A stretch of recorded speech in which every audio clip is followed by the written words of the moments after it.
abogado, maestro Luis Coaña B, desde la ciudad de Mérida, que trae un tema pues bastante interesante, bastante novedoso, estrategias de defensa penal fiscal efectiva para empresas. Vamos a tener el honor de escucharlo y pues bueno, vamos a pedirle ahí al grupo de staff si por favor nos puede poner una síntesis curricular para entrar ya en materia, por favor.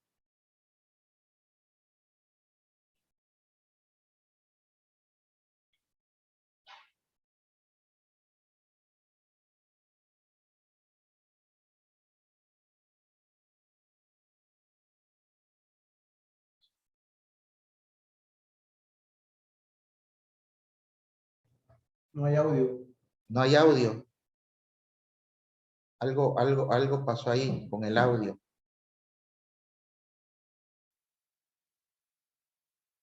Continuamos con la Semana del Abogado. Grupo Holguín, Instituto de Capacitación, 7 de julio, Maestro Luis David Coaña B. Es licenciado en Derecho por la Universidad Marista de Mérida. Maestro en Derecho Penal y Amparo por la Universidad Modelo de Mérida, Yucatán. Cursó en septiembre del 2015 la Escuela de Verano sobre Ciencias Criminales y Dogmática Penal en el Instituto Georg August de la Universidad de Göttingen en Alemania. Especialista en litigio constitucional y derecho penal, con amplia experiencia en juicio de amparo. En el ámbito académico ha sido profesor de licenciatura de la asignatura Derecho de Amparo y Derecho Penal, entre otras, en la Facultad de Derecho de la UADY. También ha sido profesor del INACIPE, Ontiveros Consulting y del Centro de Estudios Jurídicos Carbonell, en la Ciudad de México, así como de posgrado en maestrías que se imparten en diversas instituciones a nivel nacional. Es autor de los libros Curso Básico de Amparo, La Responsabilidad Penal de Empresas, México, Garantismo o Derecho Penal del Enemigo, y El Juicio de Amparo, coordinador del libro Compliance y coautor del libro Defensa Fiscal y Penal Fiscal, 4 visiones. Estos últimos 3 bajo el sello de la casa editorial española Tirán Lo Blanche, así como colaborador habitual de revistas jurídicas a nivel nacional.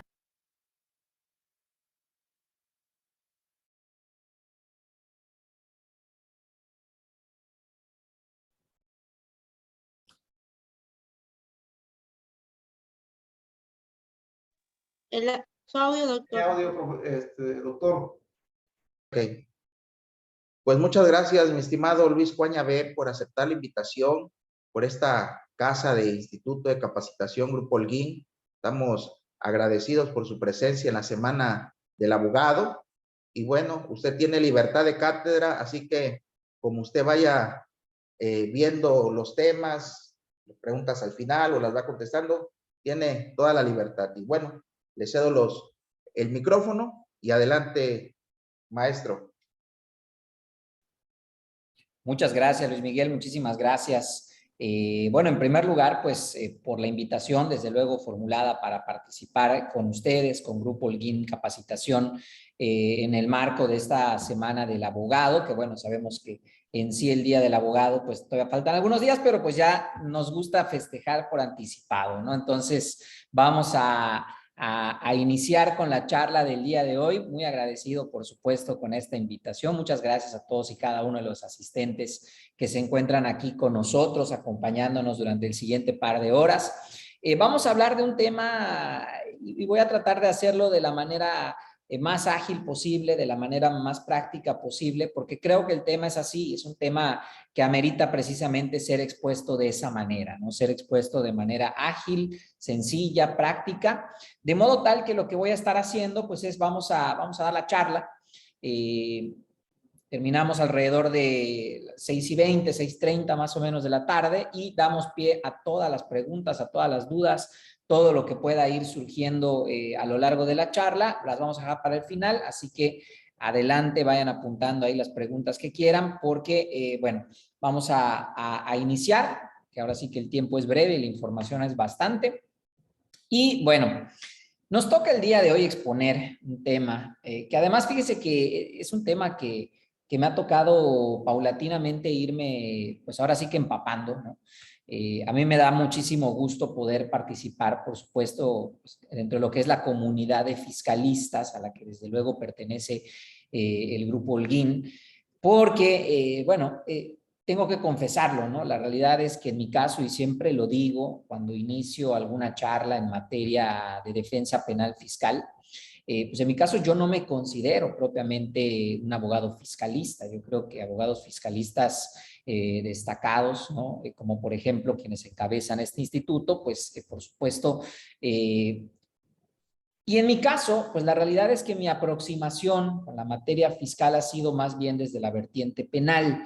Ya desde hace algunos años me ha tocado participar en algunas defensas y creo que el hecho, fíjense, de no haber estado sumergido en la materia fiscal desde el inicio, es a veces lo que me puedo percatar que a lo mejor pues me da la pauta de poder de repente tener una aproximación distinta, ¿no? A lo que es el proceso, porque yo veo en sí la defensa en esta materia desde la perspectiva del proceso penal, desde la perspectiva del derecho penal, y entonces eso de repente como que me da pues cierta visión que a veces de repente hace falta, ¿no? Porque muchas veces nos decantamos mucho por los temas de fondo, los temas torales, que son temas propiamente administrativos, que son propios temas que tienen que ver más que nada con la defensa fiscal y que de repente para la defensa penal quizá no son exactamente las mismas reglas, tal y como vamos a ver a continuación. De repente nos podemos dar cuenta que en materia de defensa penal fiscal se nos olvida que al final del día, pues no se trata ni más ni menos que un tema penal, ¿no? Son temas penales que se rigen por ciertas reglas que rigen precisamente para la materia penal y más en estos días en donde claramente podemos darnos cuenta que en nuestro país, pues básicamente estamos sumergidos ya de lleno en lo que es pues la plena aplicación de un proceso que hasta hace algunos años nos era ajeno, que es el proceso penal acusatorio y oral, que además pues nos ha dado nuevas reglas, nos ha dado ahora sí que nuevas técnicas, nuevas etapas, que antes no conocíamos, ¿no? Y en ese sentido, pues nunca podemos olvidar que al momento de asumir una defensa en materia penal, ya sea en materia penal fiscal o por cualquier otro delito, pues hay ciertas reglas que no podemos soslayar y que tenemos que tener muy en consideración siempre. Que muchas veces, pues eso es lo que nos termina dando una cierta ventaja, ¿no? En relación a pues quienes no dominan, ¿no? Lo que es la materia penal propiamente. En ese sentido, la exposición del día de hoy, pues la quiero centrar básicamente en 8 puntos, 8 aspectos que me gustaría analizar con ustedes, que hacen alusión directa a aspectos que considero son claves, son importantes al momento de asumir una defensa en materia penal fiscal, desde luego, y vamos a hacer también algunas puntualizaciones en relación a lo que es el tema de defensa penal de empresas, que ese es uno de los temas también que no podemos nosotros dejar de lado. Hay que recordar que al día de hoy, pues en materia penal, ya no únicamente se pueden presentar denuncias, se pueden presentar querellas, se abren carpetas de investigación en contra de personas físicas, sino también ya se pueden presentar denuncias, carpetas, etcétera, en contra de personas jurídicas, ¿no? Entonces es algo que también no podemos soslayar y sobre todo en el ámbito fiscal, porque en muchas ocasiones pues estamos viendo al día de hoy que esas denuncias, esas querellas que presenta la Secretaría de Hacienda, pues de repente van dirigidas contra ambos, ¿no? Van dirigidas tanto contra personas físicas como contra personas jurídicas. Y en ese sentido, pues entonces tenemos que estar preparados, tenemos que conocer las reglas del juego y tenemos desde luego también que saber cómo afrontar una defensa en materia penal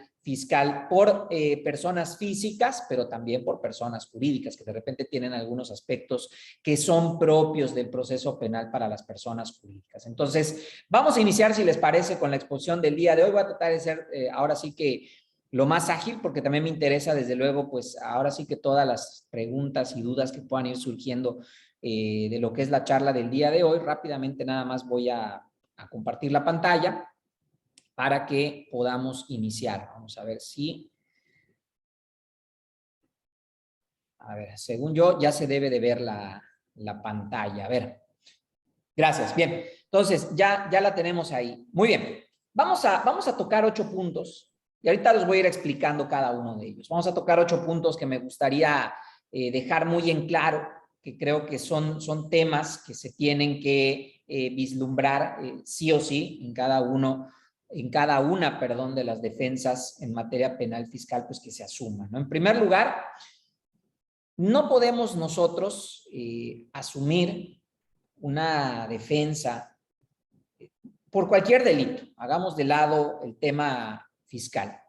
No podemos nosotros asumir una defensa en materia penal si no tenemos claro básicamente en qué consiste el proceso penal que está vigente en nuestro país al día de hoy. Lo primero que tenemos nosotros que tener muy claro es que el día de hoy, en México, pleno 2022, tenemos ya implementado desde hace prácticamente 6 años lo que es un proceso penal de corte acusatorio y oral, que hay que decirlo, se diferencia en varias de sus etapas de lo que es el proceso penal que sí conocíamos, ¿no? Que muchos de nosotros, inclusive, por ejemplo, en mi caso, pues es el que me tocó estudiar, es el que muchas veces me tocó pues aplicar cuando trabajé en el Poder Judicial, etcétera, ¿no? Que es el proceso penal denominado proceso penal tradicional, ¿no? Proceso penal mixto.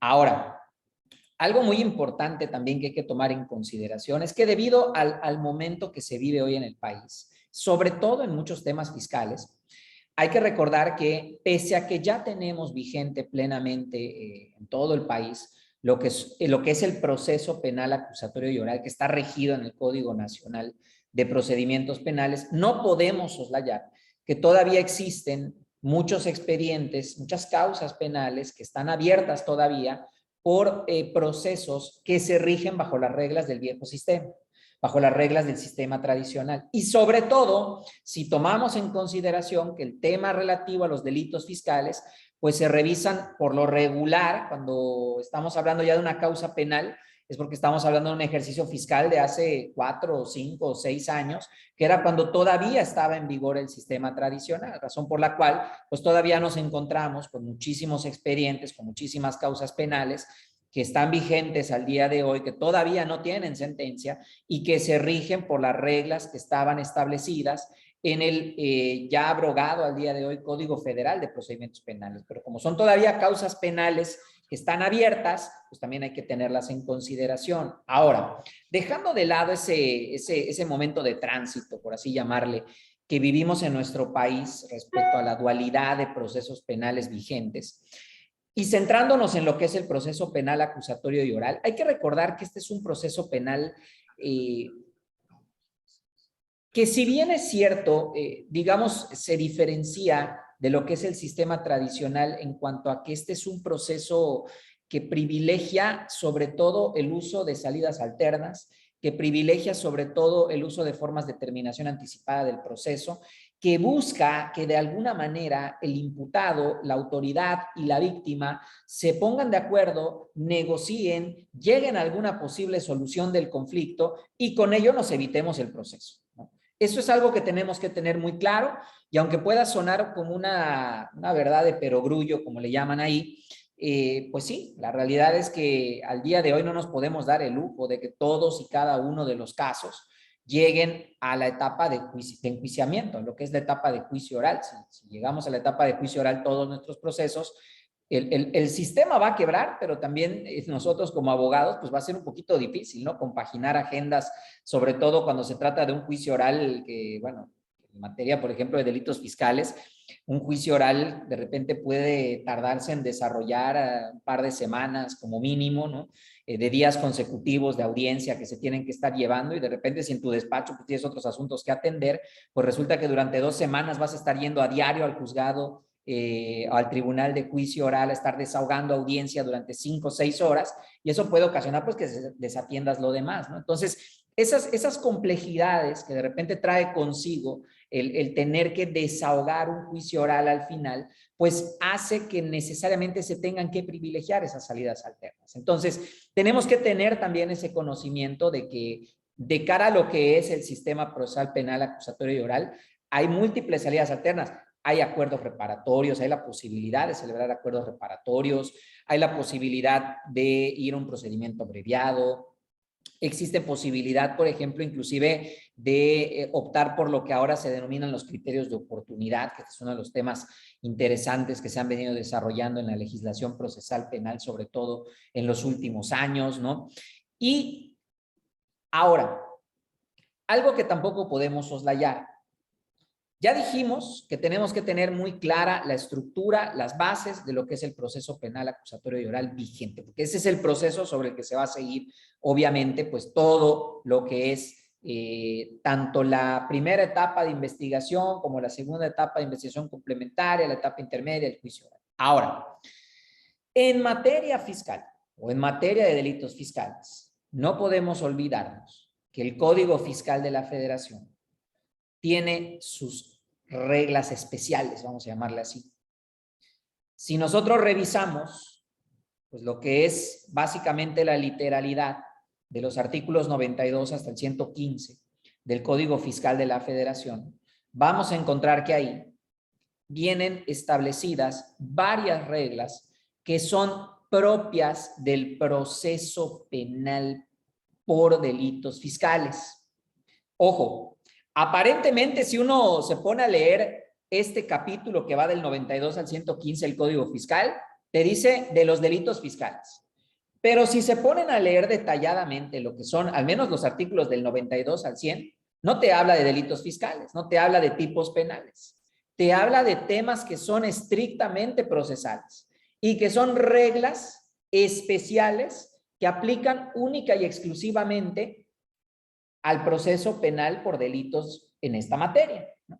Atendiendo a lo que es el principio de especialidad que rige también la materia penal, pues tenemos que, si bien la norma general, en este caso es el Código Nacional de Procedimientos Penales, pero pues también el Código Fiscal contiene sus propias aristas, vamos a llamarle así, o sus propias vicisitudes que no podemos soslayar. Entonces, resulta que cuando asumimos una defensa en materia penal fiscal, pues no solo basta que tengamos a la mano lo que es mi Código Nacional de Procedimientos Penales y que yo conozca muy bien lo que es mi Código Nacional de Procedimientos Penales, sino que también pues tengo que tener en claro cuáles son esas reglas especiales que están en el Código Fiscal de la Federación y que van de reglas desde temas como, por ejemplo, puede llegar a ser el tema de la legitimación, ¿no?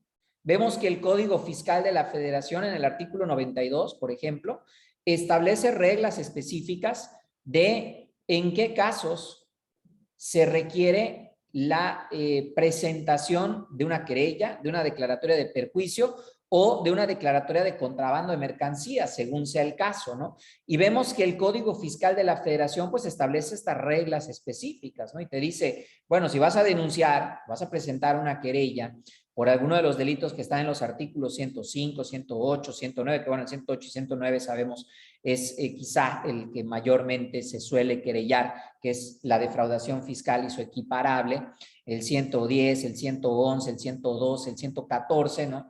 Bueno, pues evidentemente ahí vemos que necesariamente se requiere querella de parte legitimada. ¿Y quién es la parte legitimada? Bueno, pues Hacienda, ¿no? Hacienda, que es básicamente la que tiene la calidad de víctima, en términos de lo que dice el propio Código Fiscal de la Federación, que es la que le reconoce la calidad de víctima. Y en ese sentido, al reconocerle la calidad de víctima, pues resulta entonces que cuando nos enfrentamos nosotros como defensa a un proceso penal por algún delito fiscal, pues nos vamos a topar enfrente no únicamente a un Ministerio Público de la Federación, sino también nos vamos a topar a un asesor jurídico en representación de la víctima. ¿Y quién es el asesor jurídico que representa a la víctima? Bueno, pues los propios abogados de Hacienda, los propios abogados de la Procuraduría Fiscal de la Federación. O sea, prácticamente tienes a dos contrapartes enfrente, que además muy probablemente van a trabajar de manera coordinada, porque también de repente suele suceder, ¿no?, que cuando se asume alguna defensa por algún otro delito, y de repente es un asesor jurídico particular, pues a veces no va muy de la mano con el Ministerio Público, ¿no? A mí me ha tocado en varias ocasiones fungir como asesor jurídico y muchas veces no estoy de acuerdo con lo que hace el MP y doy mis propios argumentos y ofrezco mis propios medios de prueba y casi hasta formulo mi propia imputación, ¿no? Pero pues en estos casos sí van de la mano, ¿no? O sea, en estos casos Hacienda como víctima y el Ministerio Público de la Federación como parte acusadora, pues sí, van obviamente de la mano y obviamente pues preparan todo lo que tiene que ver con el proceso, pues prácticamente juntos, ¿no? Entonces tenemos que tener eso en cuenta. Esas son reglas que vienen establecidas en el artículo 92 del Código Fiscal. Obviamente no nos vamos a poner aquí a hablar de todas las reglas que están procesalmente establecidas, pero hay varias muy importantes, ¿no? Como por ejemplo, de la lectura del artículo 92 podemos desprender esta regla relativa a quién es el sujeto legitimado para presentar querellas, ¿no? En qué caso se requiere una declaratoria de perjuicio. Te dice, por ejemplo, bueno, este tema de la víctima que se le reconoce a la Secretaría de Hacienda y Crédito Público esa calidad, ¿no? Dentro de lo que es el proceso penal por algún delito fiscal. Establece reglas para, por ejemplo, el tema de la investigación de delitos, que ahorita vamos a precisar un poco sobre ese tema, ¿no? ¿Quién puede estar legitimado para aportar datos de prueba y cómo se pueden aportar datos de prueba a una carpeta de investigación, ¿no?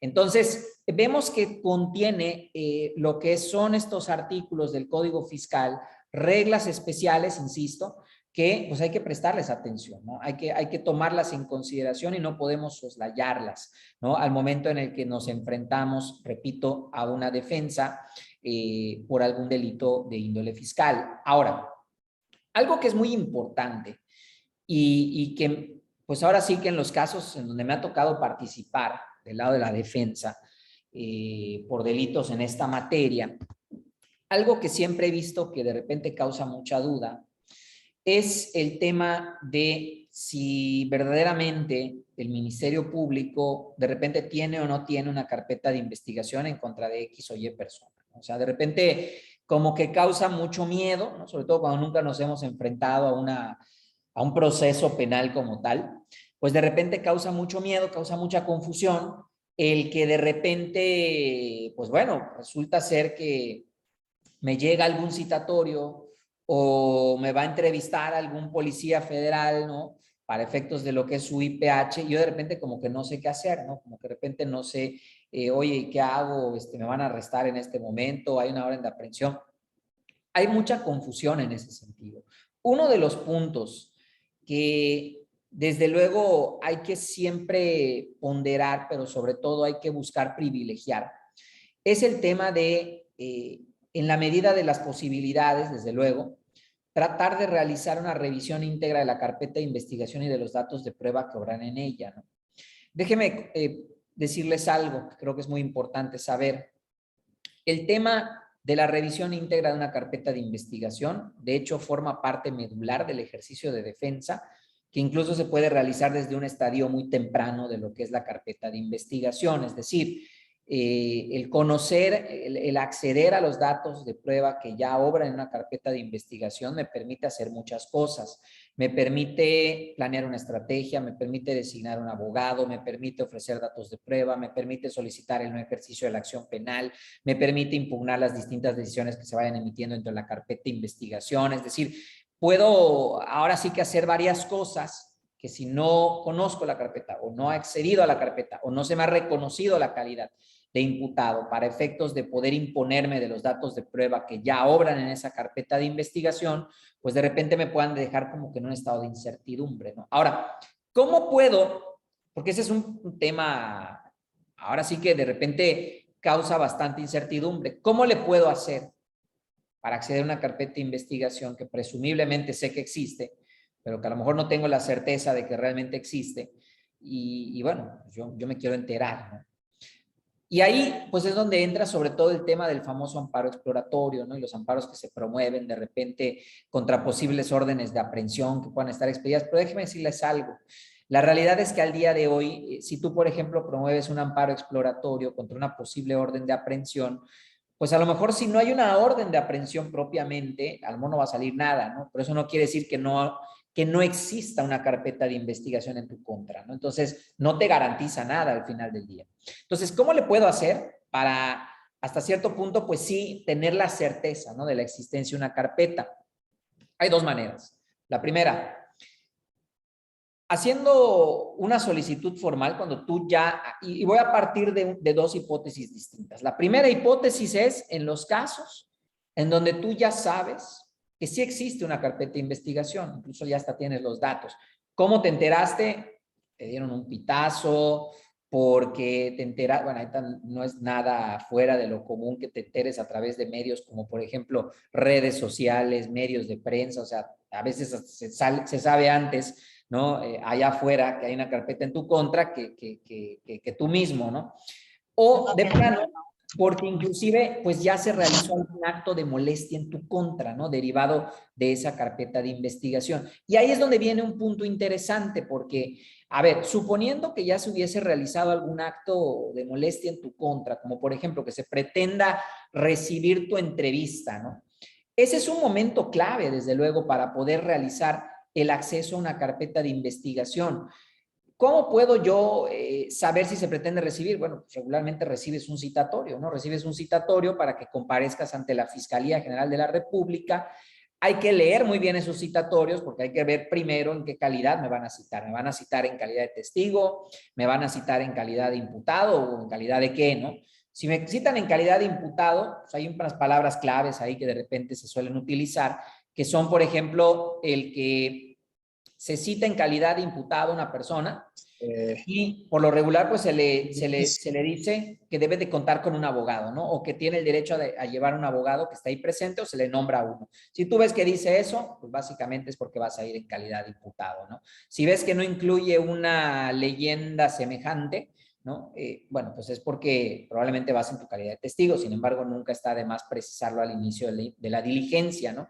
Ahora, ¿es buena idea ampararse contra estos citatorios? ¿Es buena idea de repente como que no acudir? ¿Es buena idea que de repente yo haga como que no lo vi, no voy a la cita, ¿no?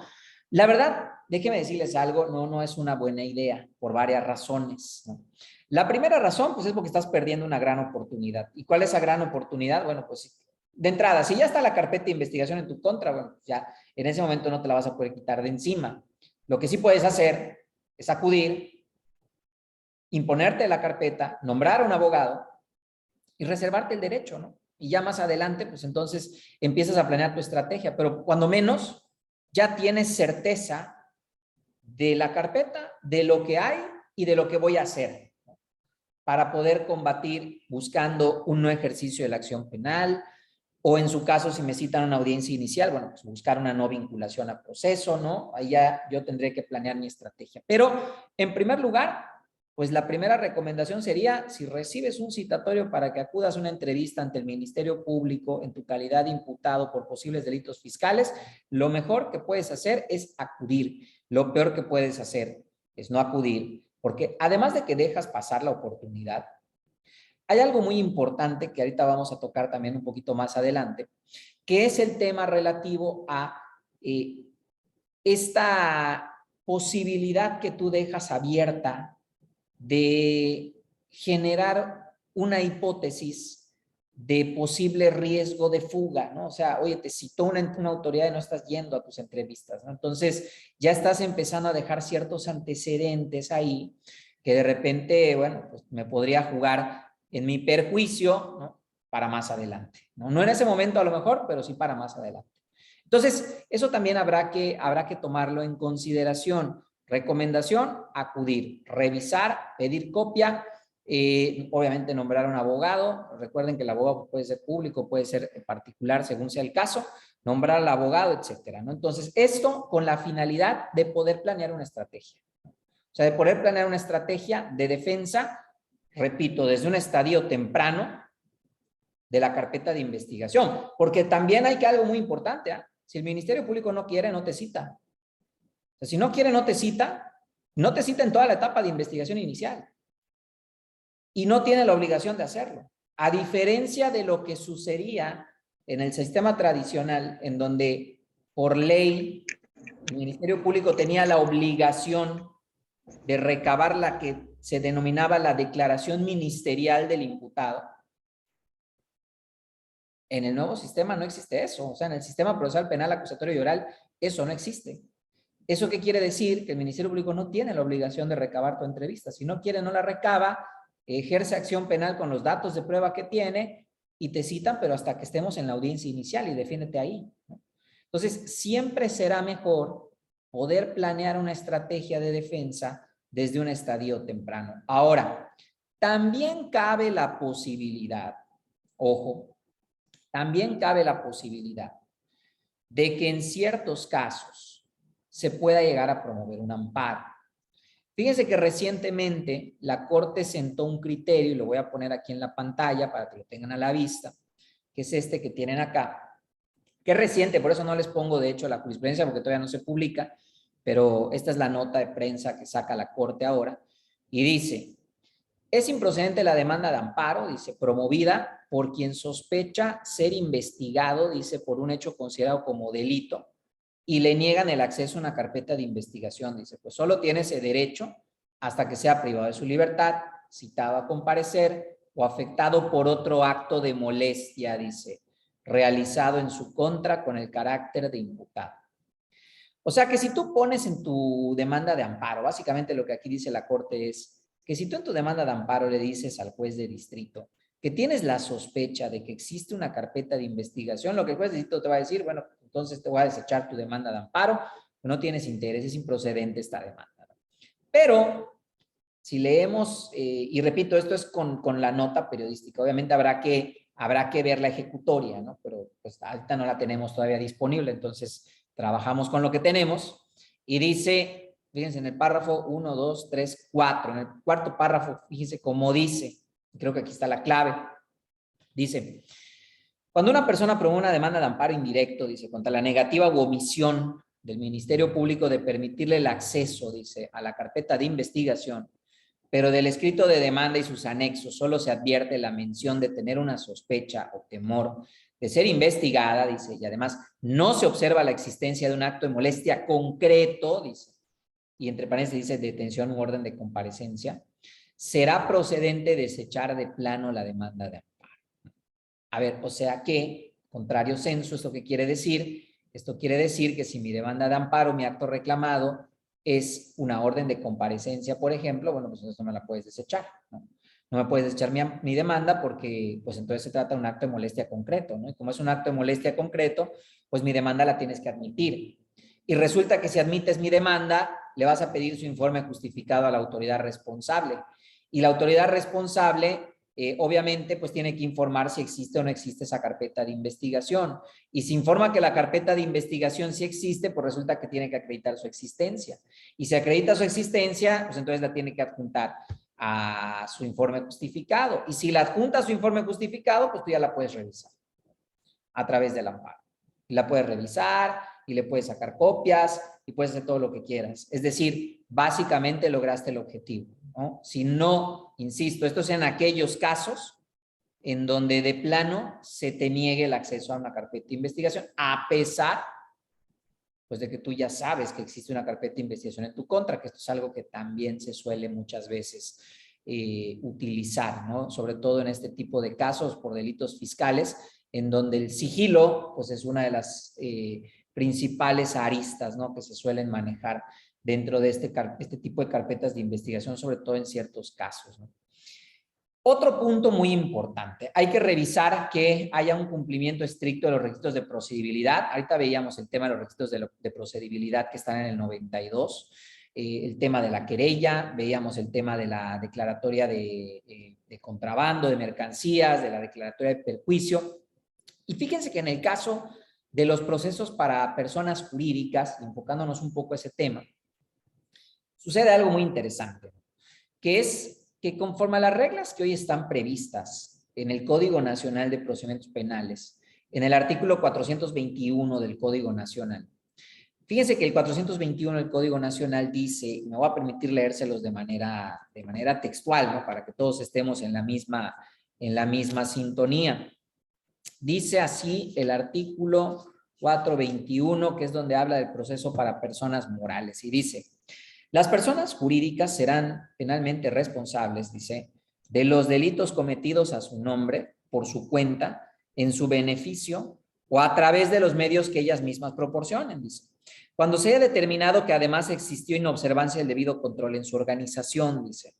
Lo anterior con independencia de la responsabilidad en que puedan incurrir sus representantes o administradores de hecho o de derecho. A ver, básicamente de la lectura de este primer párrafo del 421, desprendemos diversos requisitos de procedibilidad contra personas jurídicas. El primero nos dice, serán penalmente responsables de los delitos cometidos a su nombre, por su cuenta, en su beneficio o a través de los medios. O sea, en primer lugar, se tiene que tratar de un delito que necesariamente hubiera sido cometido a nombre de la empresa, por cuenta de la empresa, en beneficio de la empresa o con los medios que la empresa proporciona. Es el primer requisito que se tendría que cumplir para que se pueda imputar a una persona moral. El segundo requisito, que es ahí donde entra un tema bien interesante que se discute al día de hoy, que es el compliance, dice, cuando se haya determinado que además existió inobservancia al debido control organizacional. Este término que se introduce a la legislación procesal penal mexicana del debido control organizacional, pues básicamente es lo que se traduce al día de hoy en la necesidad que ya tienen las personas jurídicas de contar con estos mecanismos de control interno, denominados programas de cumplimiento normativo, compliance, que les permitan acreditar en estos casos ante una autoridad jurisdiccional en el ámbito penal que sí tienen ese debido control y que por ende no deben asumir una responsabilidad penal. Es decir, que no basta únicamente, y este es un punto importantísimo para la defensa de personas jurídicas, no basta únicamente para poder imputar por la vía penal a una persona moral que se diga, por ejemplo, oye, es que el delito de defraudación fiscal se cometió a nombre de la empresa. ¿Y por qué a nombre de la empresa? Porque las declaraciones se presentaron a nombre de la empresa o porque las devoluciones se hicieron en beneficio de la empresa, ¿no? Y dirías, bueno, pues se cumple el primer requisito, pero el segundo requisito de la falta de un debido control organizacional, ¿no?, es donde las empresas básicamente pueden hacer una división, llamémosle así, en cuanto a su defensa como persona jurídica, que es decir, a ver, espérate, sí, pero yo sí cuento con un debido control organizacional. Si esto se hizo a nombre de mi empresa, es probablemente porque la persona que lo hizo lo realizó inobservando, sorteando, desconociendo o dolosamente eludiendo de manera fraudulenta mis controles internos, ¿no? Entonces cometió el delito de manera autónoma, utilizando a la empresa probablemente, pero ello no fue debido a un, valga la redundancia, un indebido control organizacional. Porque yo sí cuento con un programa de cumplimiento normativo. He ahí una posibilidad de defensa. Tercer requisito de procedibilidad, y aquí viene el punto que he querido tocar con ustedes, que es el siguiente.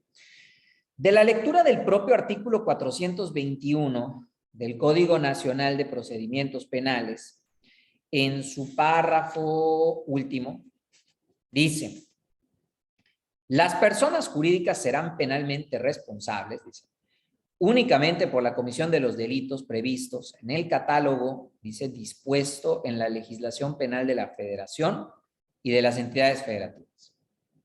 O sea, básicamente esto lo que nos da a entender es que las personas jurídicas no cometen cualquier delito, sino que las personas jurídicas solo pueden ser responsabilizadas, penalmente hablando, de los delitos que se encuentren contemplados en un catálogo que debe estar establecido en cada código penal. Y en ese sentido, si nosotros nos vamos al Código Penal Federal, por ejemplo, vamos a ver que el Código Penal Federal, en su artículo 11 bis, establece el catálogo de delitos que son susceptibles de atribuirse a personas jurídicas.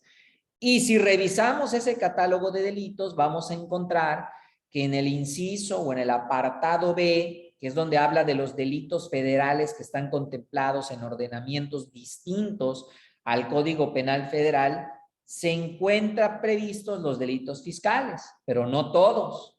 Solo se encuentran contemplados los delitos de contrabando, que está previsto en el 102 y 105 del Código Fiscal de la Federación, defraudación fiscal y su equiparable, contemplado en el 108 y 109 del propio Código Fiscal, y el delito que se contempla en el artículo 113 bis del Código Fiscal, que básicamente este delito es el que surge como consecuencia del procedimiento administrativo que está previsto en el artículo 69b, es decir, el delito que se estaría cometiendo para los casos de compraventa de facturas que amparan operaciones inexistentes.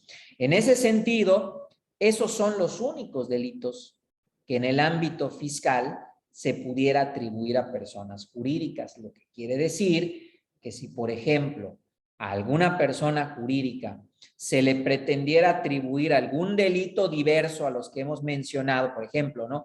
Los delitos del 110, ¿no? Que contra el RFC y demás, la falta de localización, etcétera, le quisieran atribuir a una persona jurídica ese delito, pues ahí básicamente la defensa va a radicar en decir, bueno, su señoría en este caso no ha lugar a ejercer acción penal, no ha lugar a vincular a proceso, no ha lugar a emitir sentencia, según sea el estadio procesal donde te encuentres, toda vez que el delito que se pretende imputar a mi defendida o a mi representada no se encuentra contemplado en el catálogo de delitos previsto para personas jurídicas en el artículo 11 bis, lo que contraviene lo que establece el 421 en su último párrafo del Código Nacional de Procedimientos Penales, ¿no? O sea, básicamente algo así, ¿no? Sería el argumento que habría que dar en estos casos para personas jurídicas. Entonces hay que estar muy atentos a eso, ¿no? Hay que ver qué delito sería el que en dado caso se pretendería atribuir a una empresa. Lo primero que hay que revisar es eso. Oye, este delito que le están pretendiendo atribuir a la empresa,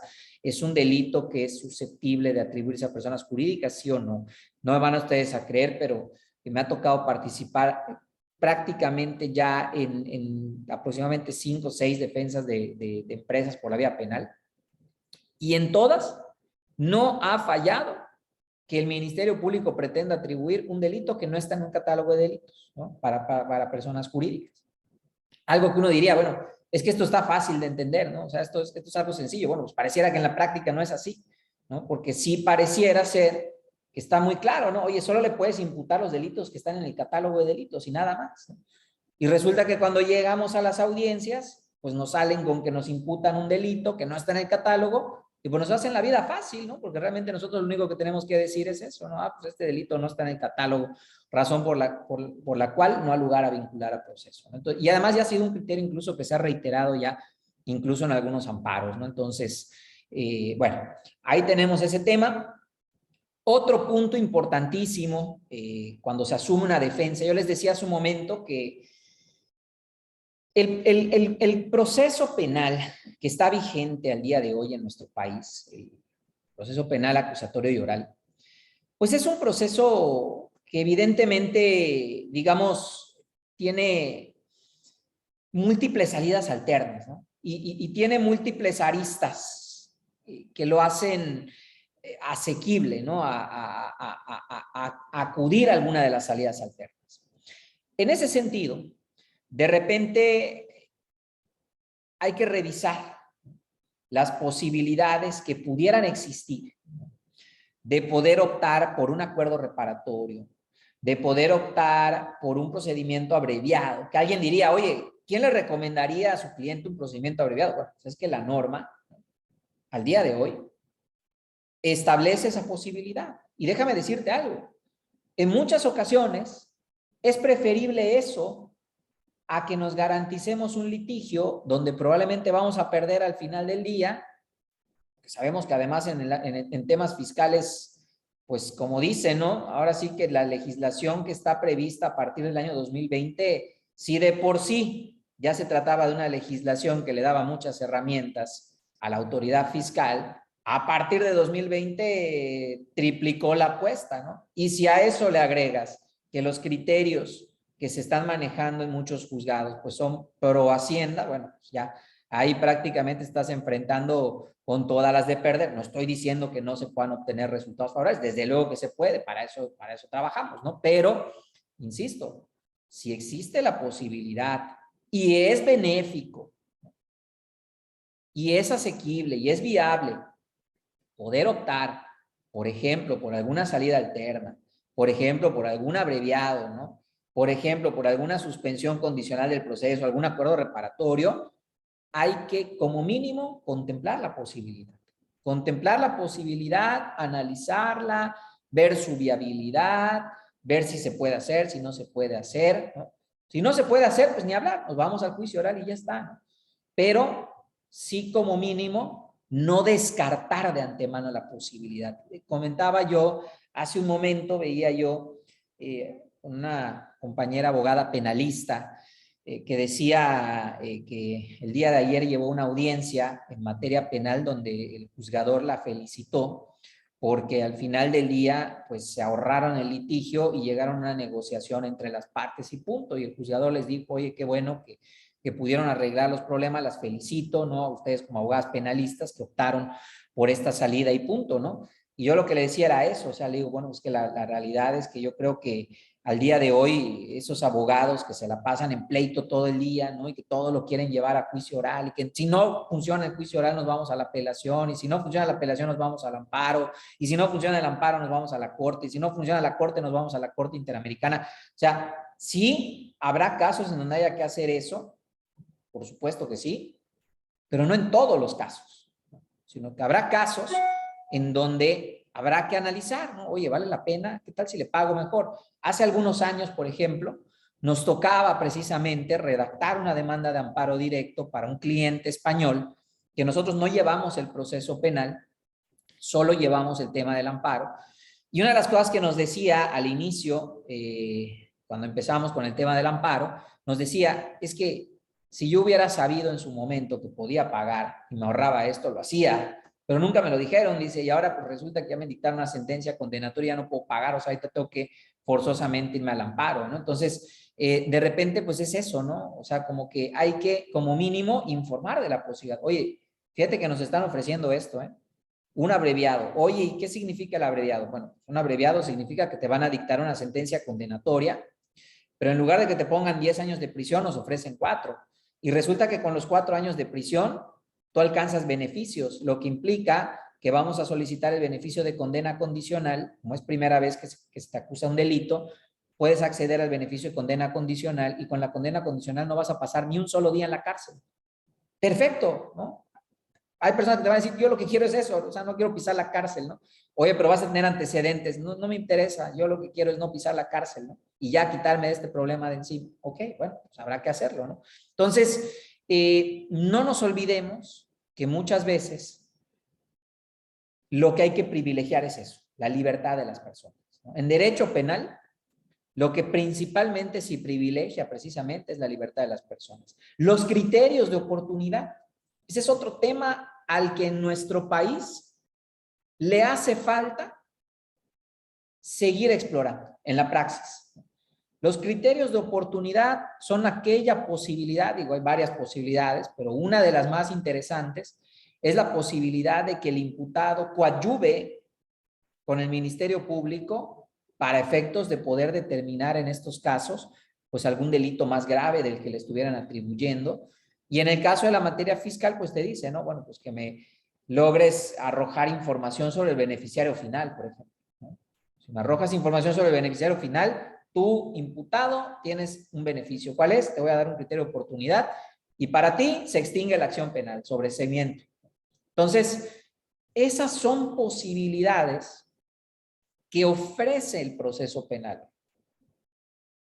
y que pues hay que conocerlas. No estoy diciendo, vuelvo a repetir, que siempre tenemos que ir, no, no, no. Simplemente es saber que existen, conocerlas, ver su regulación, ponerlas sobre la mesa y de ahí decidir, ¿no? ¿Qué hacemos? Con lo que tenemos, ¿para qué nos alcanza? Si nos vamos aquí, ¿qué podemos hacer? O sea, ahora sí que poner el panorama completo y no solamente ofrecer la visión de pelear, pelear, pelear, pelear y seguir peleando hasta el final. Porque, pues esa es una visión, ¿no? Que repito, al final del día, hoy en materia penal, pues ya no es la visión con la que se está privilegiando la solución de conflictos, ¿no? Que es lo que busca también la Constitución. Otro tema importante dentro de los temas en esta materia, hay que establecer de forma clara la localización y la disponibilidad del imputado.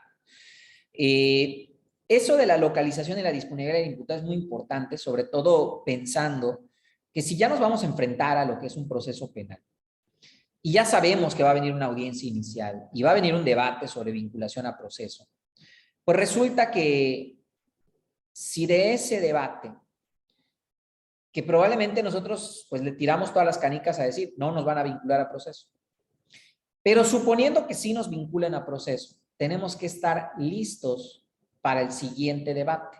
¿Y cuál es el siguiente debate? Bueno, pues el tema de las medidas cautelares, que en tratándose de delitos fiscales es un debate abierto, ¿eh? Y es un debate abierto porque a pesar de que hace un par de años, con la reforma penal fiscal, se impuso como medida cautelar para ciertos casos de delitos fiscales la prisión preventiva oficiosa. Lo cierto es que al día de hoy la Corte ya dijo que esa prisión preventiva oficiosa por delitos fiscales es inconstitucional. Y como es inconstitucional, eso quiere decir entonces que al día de hoy el debate por las medidas cautelares en tratándose de delitos fiscales es un debate abierto. Y como es un debate abierto, entonces yo tengo que estar preparado. No, pero es que yo garantizo que vamos a lograr la no vinculación. Bueno, pues si te agarran desprevenido entonces en la audiencia, pues ya no vengas, digamos, a quejarte. Tenemos que llegar preparados, ¿no? A esa audiencia para que si me llegaran a vincular, pues tenemos los elementos para pelear la medida cautelar distinta a la prisión preventiva que seguramente pedirá el Ministerio Público, pues sabemos que muchas veces casi hasta de cajón, ¿no? Suelen solicitar la prisión preventiva, ¿no? Entonces hay que establecer estos elementos. Fíjese que hay un artículo, me voy a permitir leerles de manera textual, está en el Código Fiscal.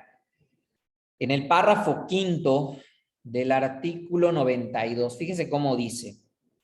Dice, los procesos por delitos fiscales, a que se refieren las 3 fracciones de este artículo, se sobreseerán a petición de la Secretaría de Hacienda y Crédito Público, dice, cuando los imputados paguen las contribuciones originadas por los hechos imputados, las sanciones y los recargos respectivos, dice.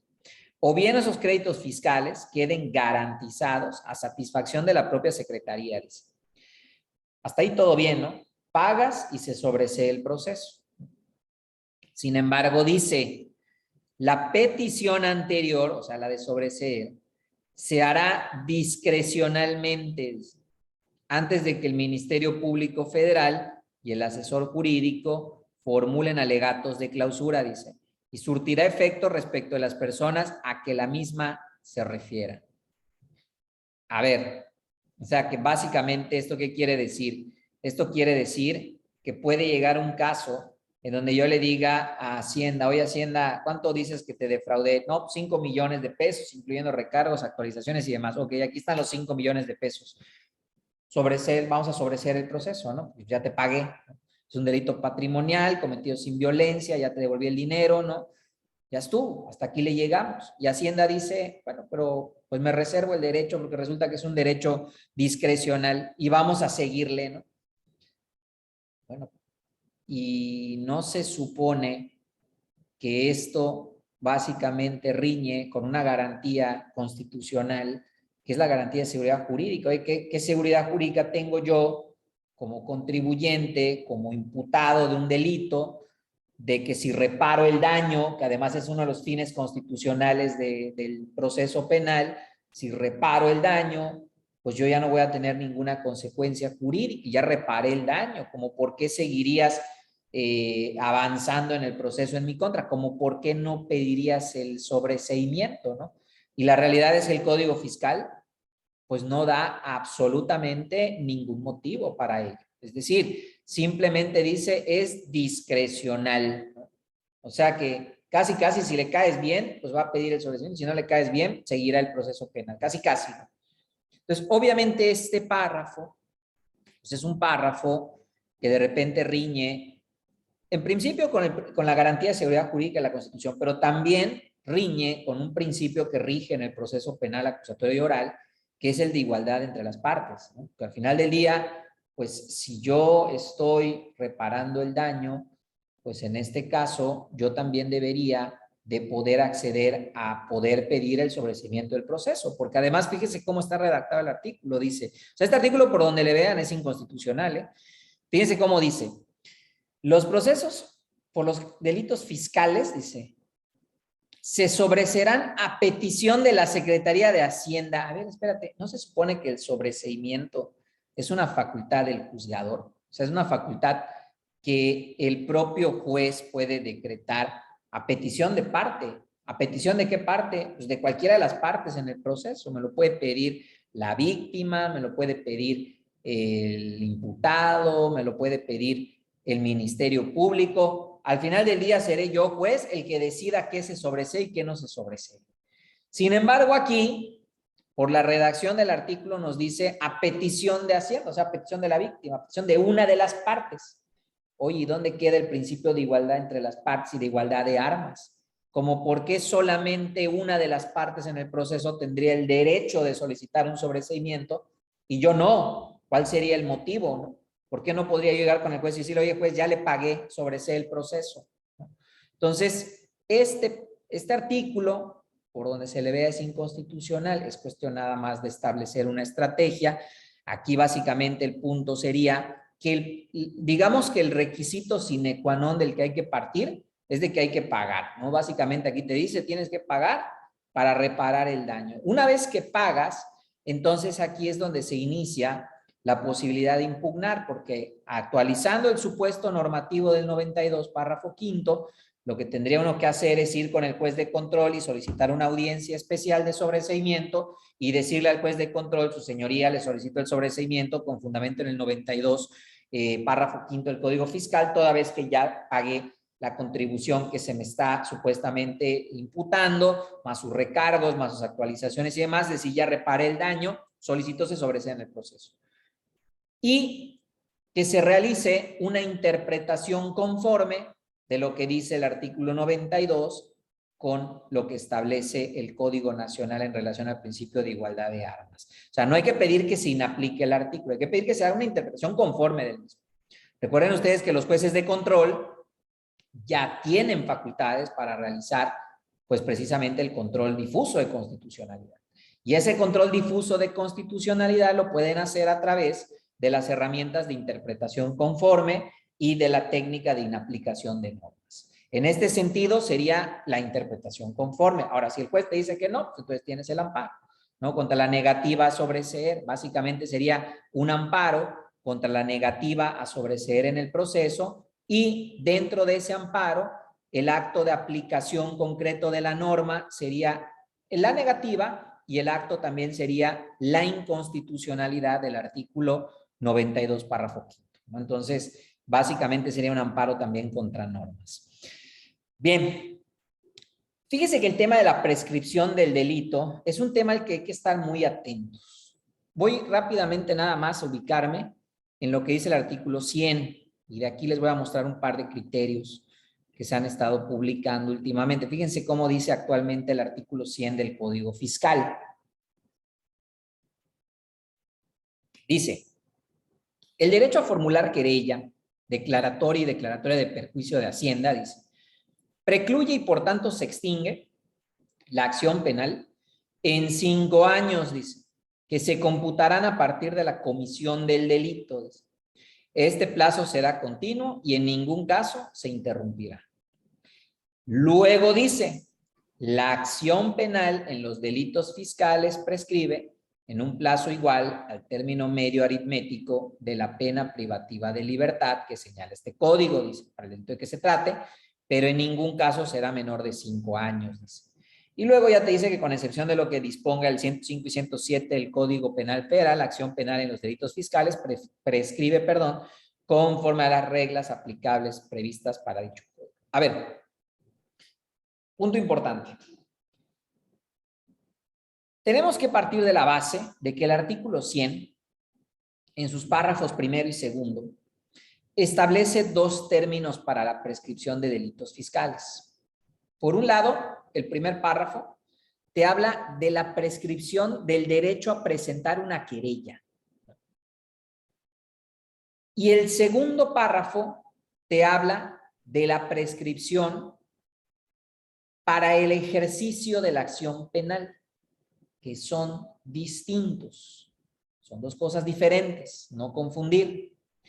El primer párrafo, vuelvo a insistir, establece el plazo para la extinción de la facultad que tiene la Secretaría de Hacienda y Crédito Público de presentar querella, declaratoria o una declaratoria de perjuicio para efectos de iniciar una carpeta de investigación. Tiene 5 años. Se contabilizan esos 5 años, dice, a partir de la comisión del delito. Ojo, porque entonces esos 5 años son concomitantes. Aquí hay que prestar mucha atención a este punto. Son concomitantes a los 5 años con los que cuenta Hacienda para el ejercicio de sus facultades de comprobación. Básicamente, esos 5 años, por ejemplo, en el caso del IVA, en el caso del ISR, pues sabemos que se computan de manera diferente. El IVA es básicamente es de manera mensual, el tema del ISR es de manera anual, y en ese sentido, pues básicamente, pues el delito empieza a computarse a partir de la comisión del delito, son 5 años, ¿no? ¿Por qué les hago énfasis en esto? Porque de repente hay mucha confusión, porque por ahí hay una jurisprudencia, que les pongo en pantalla, que habla de que esos 5 años que tiene Hacienda para presentar una querella, inician a contarse a partir del dictamen técnico contable que emite. Solo que resulta que el dictamen técnico contable que emite, pues obviamente lo emite mucho tiempo después de la comisión del delito. Porque primero, para la emisión de un dictamen técnico contable, se entiende que primeramente tuvo que haber ejercido facultades de comprobación. Y a partir del ejercicio de las facultades de comprobación, emitió su dictamen técnico contable. Entonces, estamos hablando de que en realidad esos 5 años no serían a partir de la comisión del delito, serían a partir de la emisión del dictamen técnico. O sea, que tendría mucho más tiempo, mucho más de allá de los 5 años. Sin embargo, esa jurisprudencia, al día de hoy, es una jurisprudencia que ya no aplica, toda vez que es una jurisprudencia que se emitió cuando la redacción de este artículo 100 todavía no estaba como la tenemos ahorita. Entonces, ojo nada más con eso, porque la redacción del artículo 100 tal y como se encuentra prevista al día de hoy es muy clara, ¿eh? Dice, son 5 años a partir de la comisión del delito. Y básicamente, entonces, esos 5 años son 5 años concomitantes a los 5 años que también se tienen para el ejercicio de las facultades de comprobación. Entonces, ojo nada más con ese punto. Ahora, este plazo del primer párrafo es diferente al plazo del segundo párrafo, porque en el segundo párrafo ya te habla de un plazo, dice, la acción penal en delitos fiscales prescribirá en un plazo igual al término medio aritmético, dice, de la pena privativa de libertad que señala este código para el delito de que se trate, pero en ningún caso será menor de 5 años. Pero te habla de la prescripción para el ejercicio de la acción penal por delitos fiscales. Oye, y esa prescripción para el ejercicio de la acción penal, ¿cuál es? Es el segundo plazo, es decir, una vez que ya se presentó una querella, ¿cuánto tiempo tiene, en este caso, el Ministerio Público de la Federación?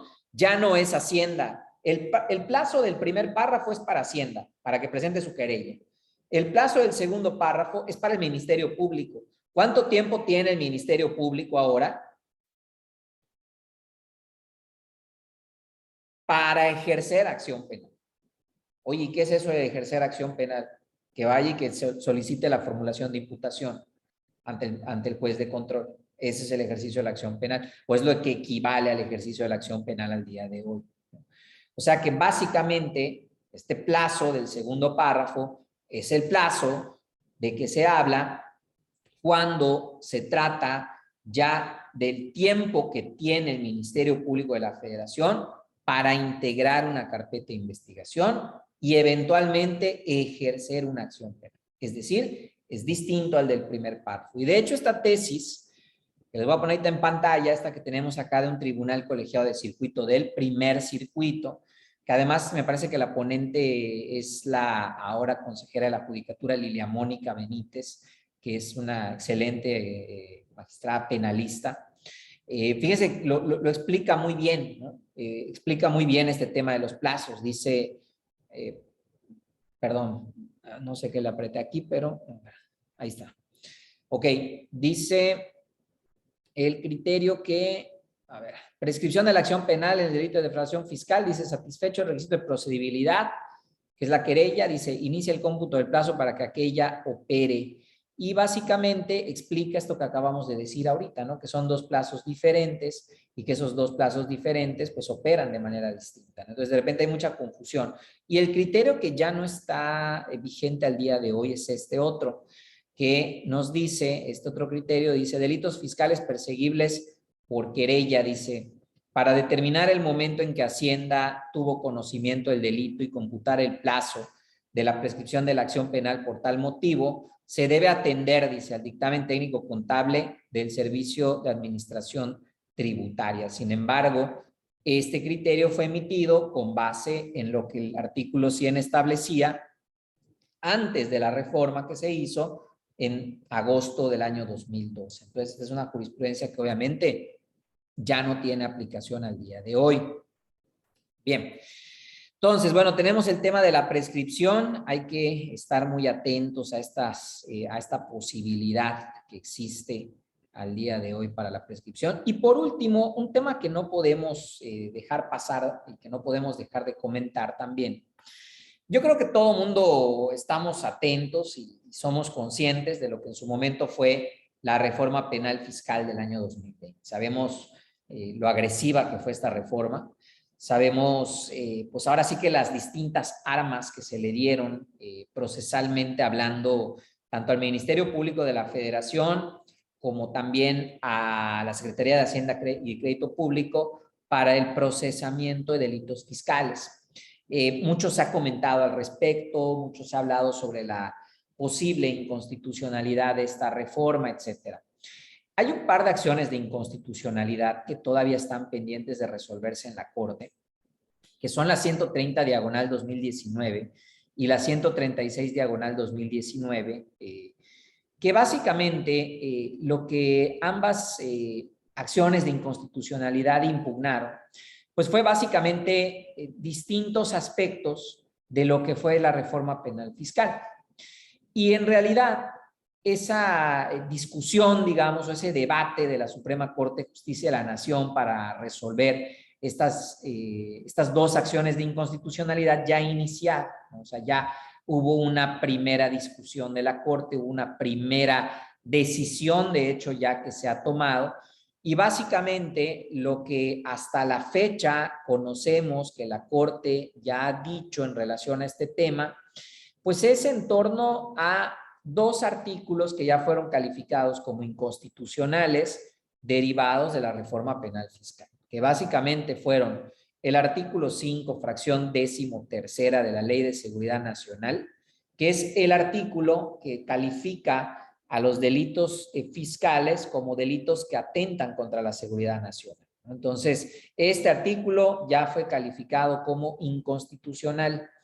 De igual manera, el artículo 167, en su párrafo séptimo, fracción 1, 2, 3, del Código Nacional de Procedimientos Penales, que estableció la medida cautelar de prisión preventiva oficiosa para los delitos de contrabando, defraudación fiscal, su equiparable, el delito del 113 bis, siempre que los montos acusados superaran 3 veces lo dispuesto en la fracción tercera del 108 del Código Fiscal, que en este momento básicamente es casi la cantidad de 9 millones de pesos. O sea que cuando la cantidad de que se te acuse por defraudación fiscal supere, bueno, ahorita lo que dice el 108 son 2.800.000 más o menos, que multiplicado por 3 da casi 9 millones de pesos. Cuando se supere esa cantidad, dice, era prisión preventiva en automático, ¿no? De manera oficiosa. Sin embargo, pues ya la Corte dijo que pues eso es inconstitucional, ¿no? Es inconstitucional el que se imponga una prisión preventiva de manera oficiosa en esos casos, lo cual pues es plausible desde luego porque, pues como les decía hace un momento, ¿no? Básicamente deja abierto el debate sobre el tema de las medidas cautelares. O sea, el hecho de que se te vincule a proceso por un delito fiscal, cualquiera que este sea, no quiere decir en automático que vas a ir a prisión, ¿no? Vas a estar en prisión preventiva oficiosa, porque ya básicamente pues, se ha dicho que este artículo pues, es inconstitucional. Lo que no garantiza, ojo, que el Ministerio Público pues no pida prisión preventiva justificada, lo puede solicitar. Por eso les decía hace un rato que pues hay que estar atentos a los datos que hay que ir generando de prueba, que establezcan, por ejemplo, mi localización, mi riesgo de fuga, un análisis de riesgo de la persona, para efectos de poder hacer el debate, ¿no?, sobre la necesidad, proporcionalidad, razonabilidad en la imposición de la medida cautelar, ¿no? Entonces, habrá que estar preparados, pero creo que es una buena noticia, ¿no?, el hecho de que la Corte haya iniciado, pues ahora sí que el análisis de estas acciones de inconstitucionalidad, pues abriendo la puerta, ¿no?, a que sean calificados como inconstitucionales, sobre todo tomando en cuenta que en los últimos tiempos, creo que todos los que nos dedicamos a estos temas en materia fiscal sabemos muy bien que, bueno, de repente los criterios federales no han estado del lado del contribuyente, ¿no? O sea, los criterios realmente han estado total y completamente volteados del lado de la hacienda pública, tanto de la Corte como de tribunales a nivel federal. Entonces, de repente, cuando vemos alguno que otro criterio que por ahí nos pueden apoyar en algo, pues desde luego que hay que utilizarlo. Otro de los criterios, por ejemplo, que hasta la fecha habían servido y servido muy bien en las defensas en materia penal fiscal, es el tema del secreto bancario, por ejemplo, ¿no? El hecho de que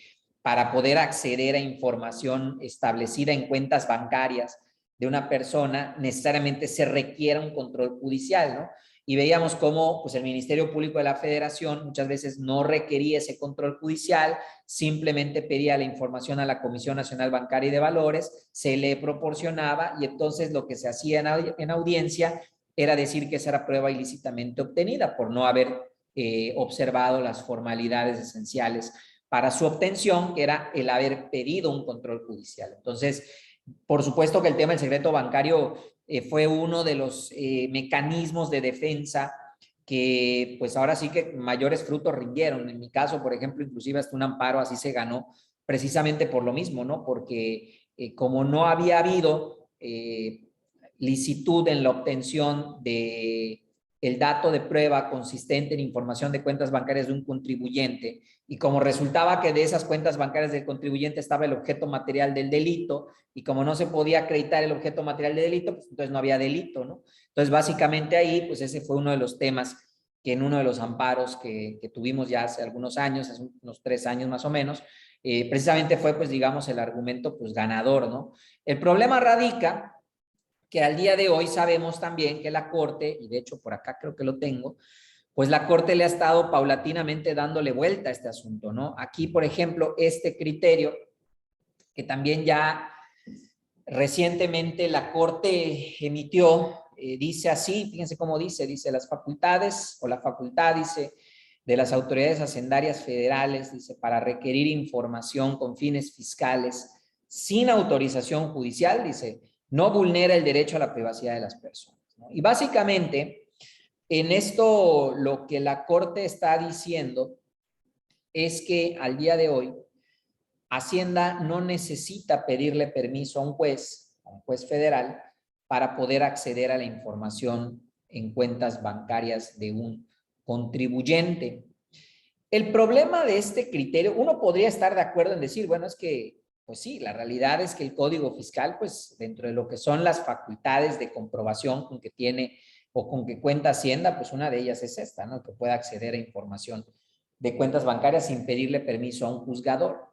El problema radica en cómo se utiliza muchas veces esa información, porque se utiliza tramposamente y con esto todavía más, por eso hay que estar alertas, porque básicamente lo que se hace es Hacienda pide la información, obtiene la información de cuentas bancarias de un contribuyente y luego Hacienda esa información la introduce a la carpeta de investigación vía la querella y con eso burla el control judicial, porque Hacienda dice, bueno, pues yo la obtuve dentro de mis facultades de fiscalización. Entonces yo, dentro de mis facultades de fiscalización, pues yo tengo la facultad de obtener este tipo de información. Sí, pero el problema es que esa información que obtuviste dentro del ejercicio de tus facultades de fiscalización, la utilizaste con fines penales, porque la utilizaste para introducirla a un proceso que tiene reglas distintas al proceso fiscal o a lo que son los procedimientos en materia administrativa, los procedimientos de fiscalización.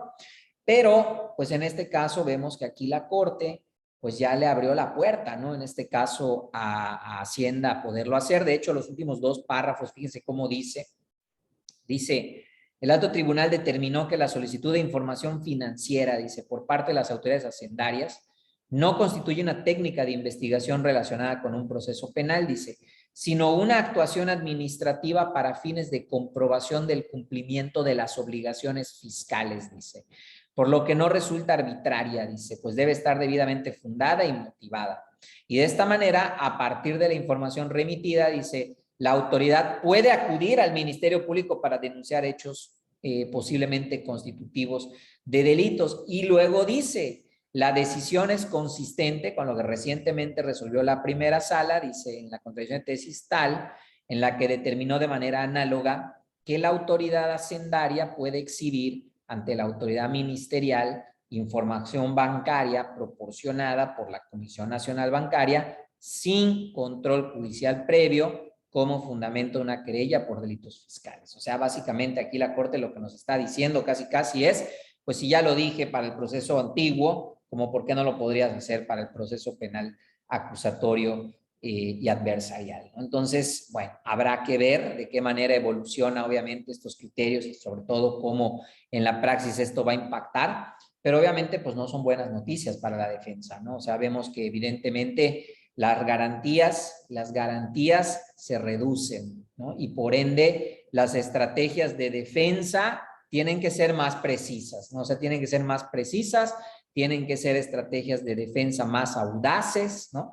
Aquí, pues, obviamente por el tiempo, hemos hablado de temas que tienen que ver sobre todo con el aspecto procesal, con lo que es la parte de la defensa procesal, pero por supuesto, en toda defensa por delitos fiscales también hay que ponerle mucha atención a la parte sustantiva, es decir, a la parte que tiene que ver con la acreditación del delito, con los distintos elementos que establecen la materialidad de los hechos delictivos, del delito de defraudación, del delito de operaciones con recursos de procedencia ilícita, del 113 bis, de todos los delitos fiscales en general, ¿no? Las formas de autoridad y participación es un tema que se tiene también que analizar.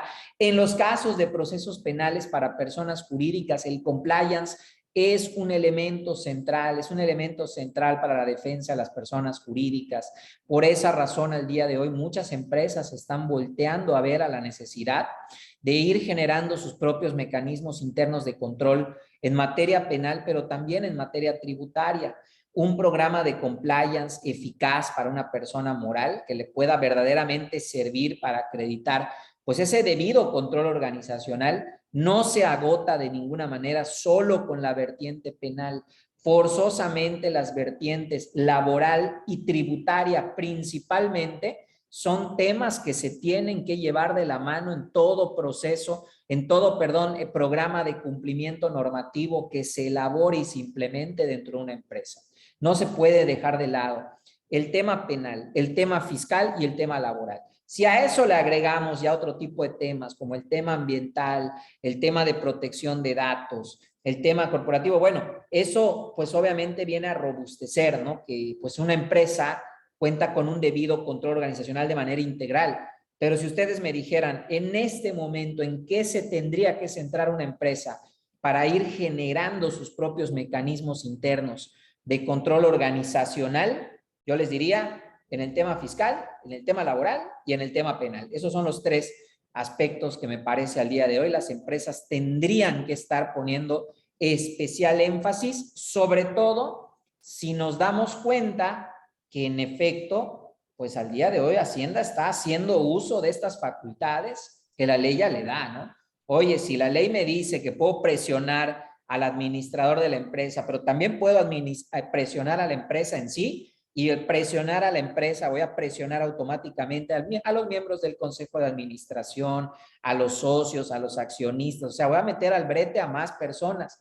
Lo voy a hacer, ¿no? Porque es una herramienta que obviamente me permite, pues como dicen ahora, ¿no? Es una herramienta que me va a permitir generar, pues esta mayor fortaleza, o por llamarle de otra manera, pues ese terrorismo, ¿no? En materia fiscal, que de repente pues se suele decir, ¿no? Se está ejerciendo al día de hoy en muchas ocasiones y en muchos casos, y que pues las herramientas están dadas para ello, ¿no? Entonces, Pues obviamente aquí, pues lo único que un servidor pues he tratado de hacer es dar pues algunas ideas, algunos consejos, ¿no? Algunos puntos específicos sobre los cuales pues creo que hay que poner ahora sí que especial atención.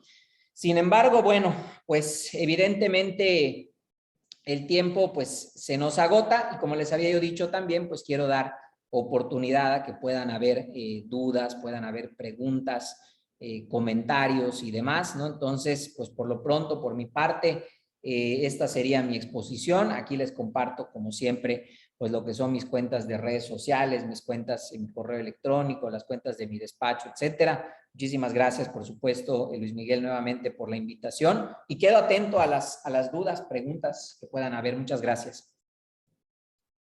Claro que sí, mi querido amigo. Muchas gracias, caray.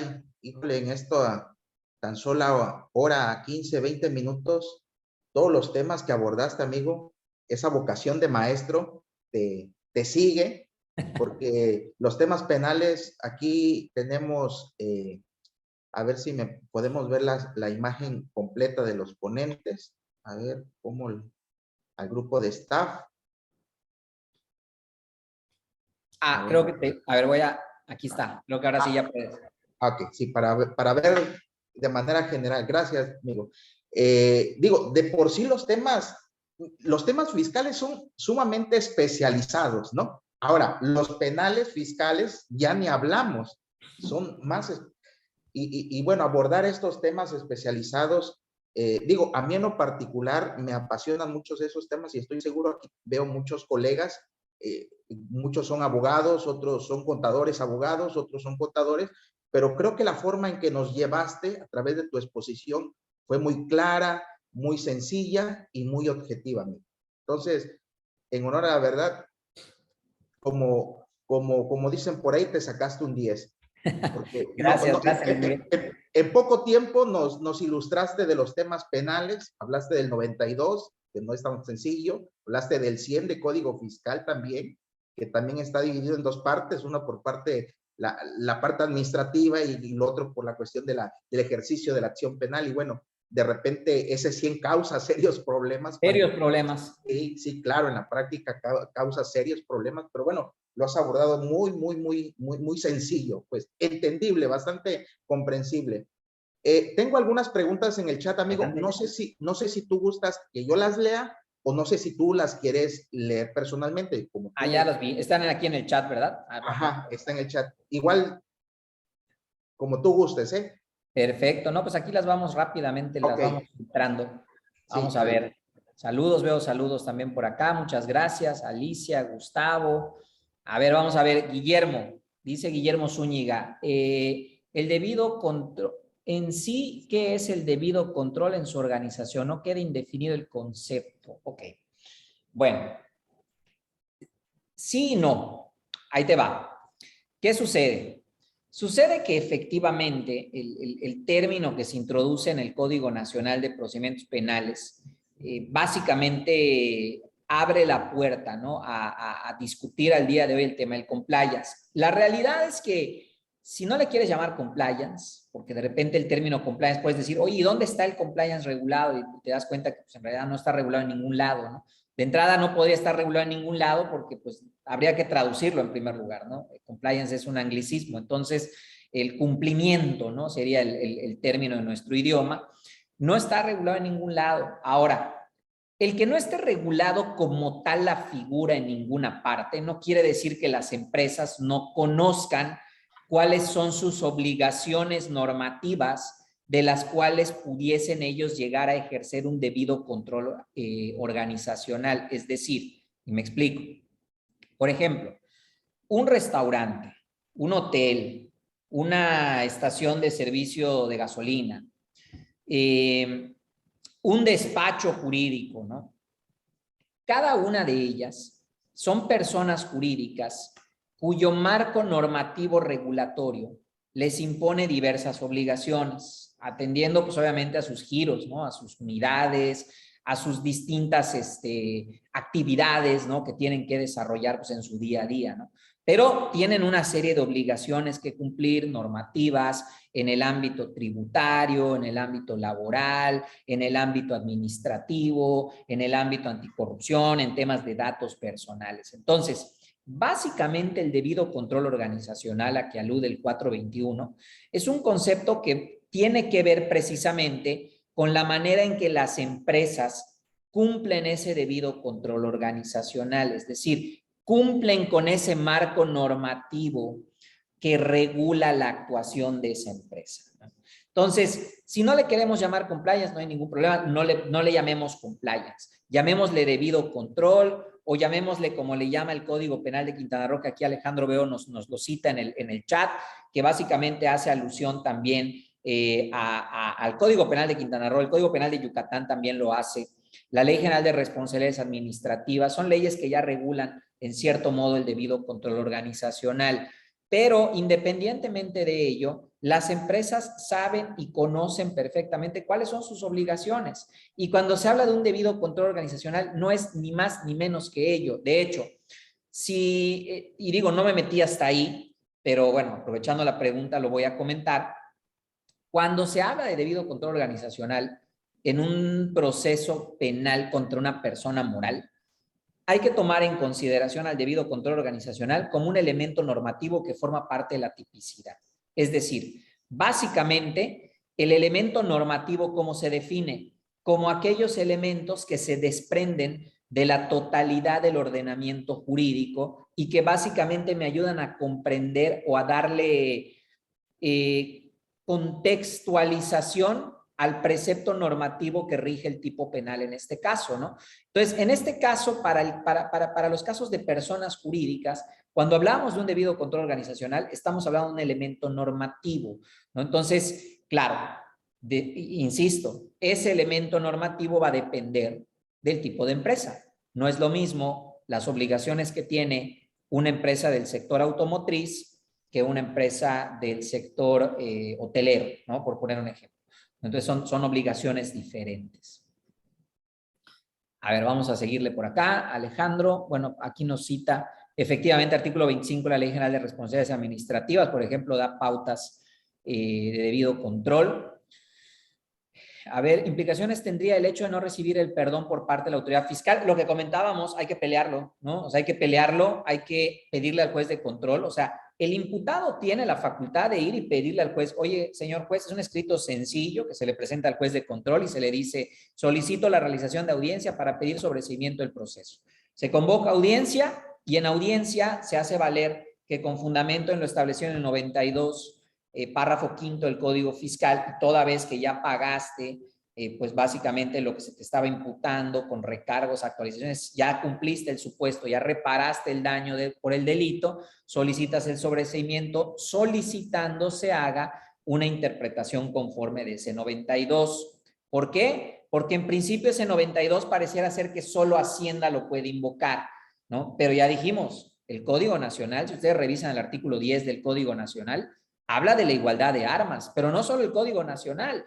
Si nos vamos a lo que es, por ejemplo, la Convención Americana de Derechos Humanos y nos vamos a precedentes de la Corte Interamericana de Derechos Humanos, la igualdad de armas consagra parte del debido proceso. Entonces, no estamos hablando de un tema que solo se queda a nivel legislación ordinaria, sino que es ya un derecho fundamental que incluso está reconocido a nivel internacional y que el Código Fiscal está violando, ¿no? Entonces, básicamente, eso es lo que hay que invocar, ¿no?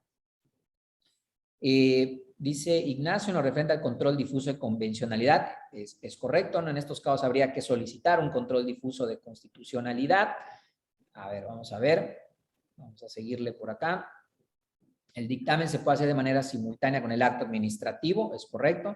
Si la querella aplica para el delito de defraudación fiscal y en consecuencia el plazo de prescripción del primer párrafo del 100, dice.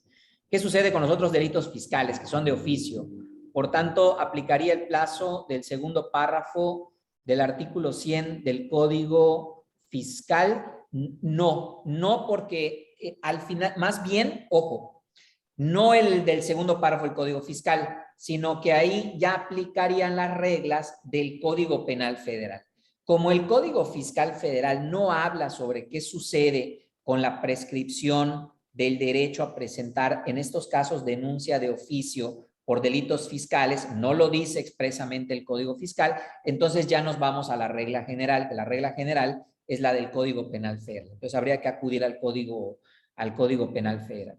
Dice Ricardo, ¿la querella aplica para todos los delitos fiscales? No para todos, hay ciertos delitos fiscales que no son perseguibles por querella. De hecho, hay que revisar el 92, ahí vienen cuáles sí son de querella. El contrabando no es necesario querella, es declaratoria de perjuicio, exactamente.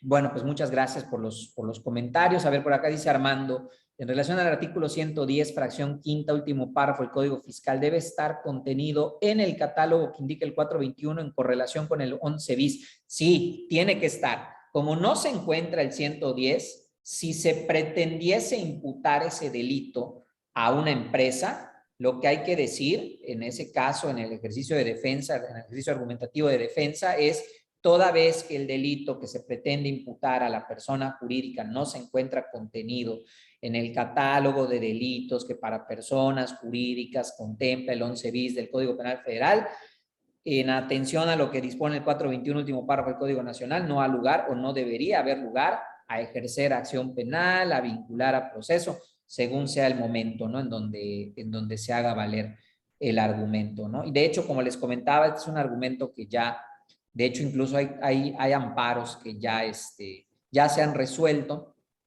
Por ahí, lo que podemos hacer, si les parece, le voy a enviar a Luis Miguel, le voy a enviar la presentación a Luis Miguel, si me lo permites, y te voy a enviar un par de amparos que hablan precisamente sobre ese tema, ¿no? Que es de personas jurídicas que fueron imputadas por delitos que no estaban en el catálogo y se les niega la vinculación, se van al amparo y les niegan el amparo. Entonces ya es un criterio que ya, pues ya también los jueces federales han estado trabajando y de hecho son dos, es uno de Cancún y uno de Yucatán que les voy a mandar. Bien. Dice, vamos a ver, el tema del sobreseimiento solicitado se desarrolla en la audiencia del bastero, se resuelve que no solo lo puede solicitar el MP. Fíjate, buen dato, Guillermo. Habría que checar, ¿no? Habría que checar en ese caso, porque efectivamente recuerdo que fueron delitos fiscales y me parece que también fue operaciones con recursos de procedencia ilícita, ¿no? El delito que se estaba acusando. Bien, bueno, ¿dudas? ¿Preguntas hasta acá? ¿Alguien más que quiera participar? Pues bueno, amigo, creo que estamos llegando al final. Muy claro todo. Vamos a pedirle al grupo de staff, no sé si hay alguna otra pregunta, algún aporte. Voy a pedirle al doctor Marco Antonio, aprovechando la entrega del reconocimiento al maestro Luis Coaña B por su brillante exposición, aprovechamos ahí el espacio para el aporte del doctor Marco Antonio. Entonces, antes de entregar el reconocimiento, vamos a darle lugar al doctor. Adelante, doctor. Hola, muchas gracias. Buenas tardes, maestro Luis Coaña, qué gusto saludarle. Igualmente, un gusto, doctor. Sigo por redes sociales su excelentísimo trabajo. Tuve la oportunidad de coincidir con nuestro buen amigo mutuo, el licenciado Sergio Esquerra. Estuvimos disertando juntos en Veracruz, si no me falla la memoria. Y bueno, ya algún día tendremos la oportunidad de coincidir personalmente con usted, si nuestra agenda lo permite y coincide, ¿verdad? Me dará mucho gusto. Y pues bueno, quiero agradecerle por la forma magistral que ha manejado este tema. Estamos por iniciar en breves días nuestro diplomado por tercera generación, el ABC de la Defensa Penal Fiscal en México, y me da mucho gusto que usted coincida con los puntos que venimos enseñando en este tema, decía Daniel Diep, que en paz descanse, inacabado de la materia tributaria, porque ahora estamos dependiendo mayormente de los criterios de una jurisdicción, de un tribunal, de magistrados, de ministros. La pelota está dividida y de verdad, más que nunca, cómo le estamos sufriendo hoy los postulantes, porque pareciera que tuviéramos que depender del estado de ánimo del árbitro. Y a veces el árbitro ya tiene a su equipo favorito, dicho en la metáfora, y es frustrante para la academia, para quienes establecemos una estrategia y estamos estudiándole de día y de noche y no bajamos el dedo del renglón, y de ahí que le felicito por el brillante manejo. Solo quiero abonar y fortalecer lo que usted atinadamente acaba de decir. Hace días comentaban algo al respecto en algunos grupos sobre los diversos tópicos, y centrándonos en el tema de hoy, les decía que hay que aprender a pensar diferente, incluso ir contra la corriente de la Corte, porque la Corte lo haya dicho no es una verdad, es un dogma, decía don Mariano Sola Huitrón. Bueno, por hoy es la verdad jurídica, está bien, pero me queda claro que mañana esa Corte se puede apartar del sentido de una resolución, porque una persona jurídica se va a ver afectada en bajar su cortina por una teoría que aún no tenemos la expertise o la experiencia en México. Tenemos que seguirle abonando a su construcción, me queda claro. Que se puede prestar a revanchas políticas, sí me queda claro, pero los estudiosos de este tema no debemos de quitar el dedo del renglón. Y comentábamos sobre el sobreseimiento, y lo he manejado, y es más, existen algunos precedentes, los voy a buscar y se los comparto, estimado maestro, Gracias, y los comparto aquí en el grupo. En el tema del pago al fisco federal, y cuando se solicita el sobreseimiento, hay un abuso de la autoridad y una doble moral en este orden de ideas, porque si un elemento normativo del tipo penal y que tiene que ver con el bien jurídico tutelado, que es la afectación al erario federal o la recaudación, y si ya está cubierto, que me disculpe, hay ausencia y hay excluyente o inaplicabilidad del tipo penal, para ser más exactos.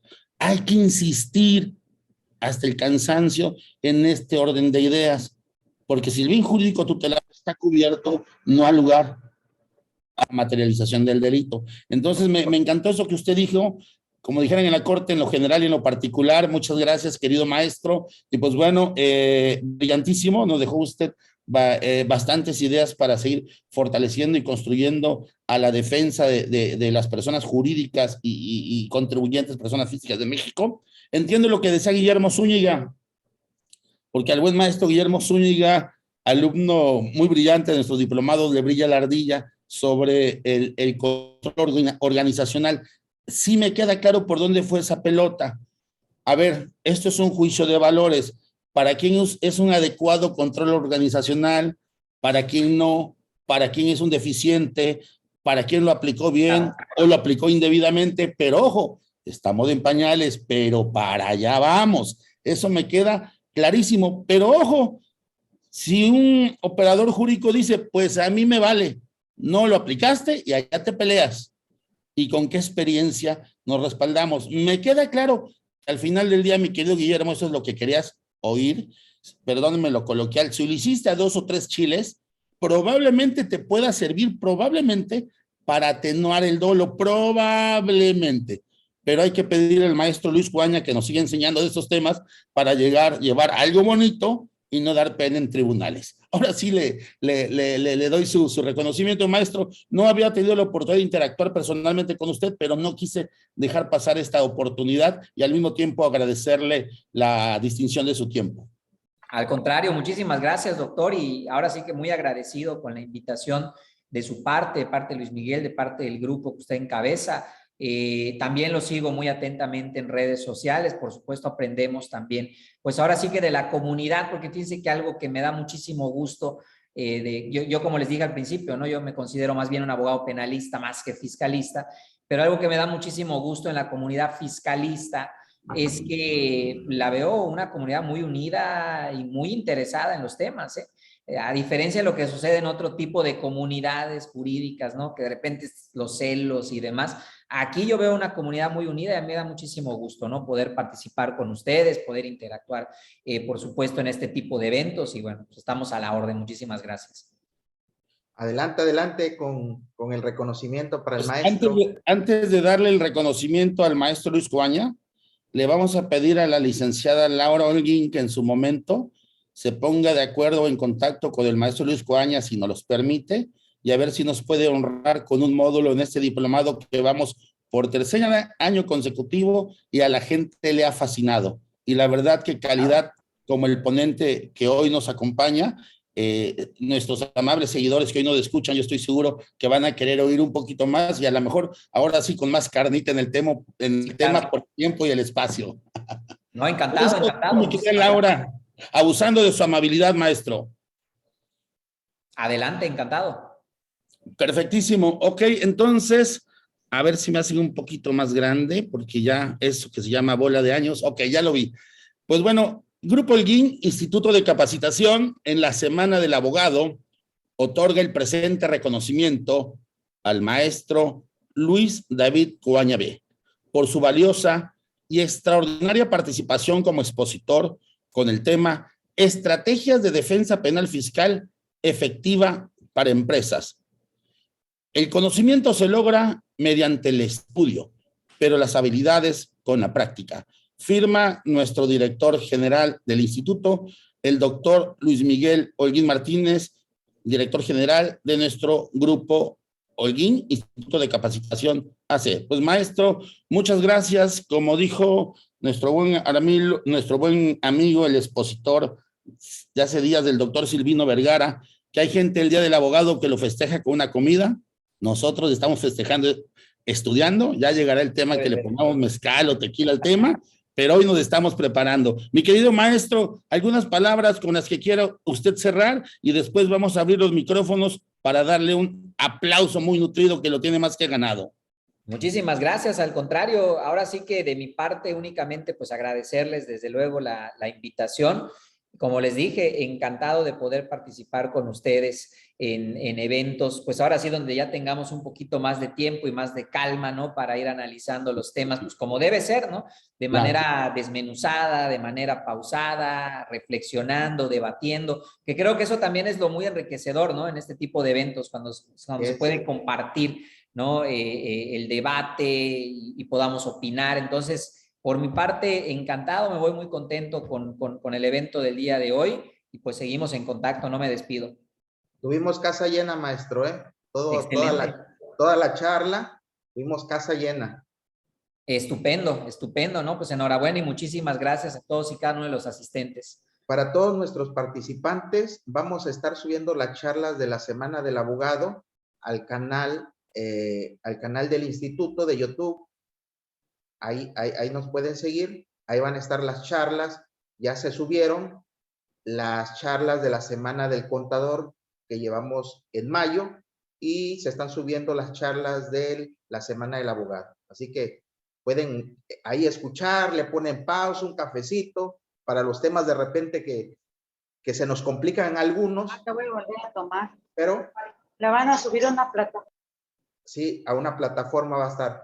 Entonces, mi querido maestro, muchísimas gracias, te agradezco mucho y vamos a darle un fuerte aplauso a nuestro ponente del día de hoy para que nos abran ahí los micrófonos, por favor, y dejen de... y se vean. ¿Ya pueden dejar de compartir? Muchas gracias, muchísimas gracias. Ahí está, amigo. Gracias. Gracias, muchas felicidades. Gracias. Bien. Muchas gracias, muchísimas gracias. Felicidades. A la orden. Excelente tarde a todos, muchas gracias. Gracias, buenas tardes. Buenas tardes, maestro. Nos No se escucha. Ese fue el audio, maestro Holguín. Ok, va. Estaremos cerrando el día de mañana con la participación del doctor Marco Antonio Holguín, igual en el mismo horario de 17 horas a 19. El tema es el derecho a una defensa activa, medios jurisdiccionales, medios no jurisdiccionales, comentarios y recomendaciones. Mañana finalizamos nuestra semana, queridos participantes. En honor a la verdad, déjenme decirles, antes de que se retire nuestro ponente del día de hoy, todos estos 4 días de charlas han sido charlas extraordinarias, todas, llenas de bastante contenido. Y bueno, como se los he reiterado, nuestros ponentes con una amplia trayectoria y manejo del tema, experiencia. Y bueno, mi amigo nuevamente te agradezco. Y bueno, aquí tienes las puertas abiertas del instituto. Cuando desees estar con nosotros, vamos a seguir con las invitaciones. Y bueno, agradecido. Que tengan todos muy buenas tardes y nos saludamos el día de mañana. Y gracias, amigo. Nos vemos, muchas gracias, buenas tardes a todos. Gracias, buenas tardes. Buenas tardes. Gracias, muy buenas tardes a todos. Nos saludamos mañana. Saludos. Buenas tardes, gracias.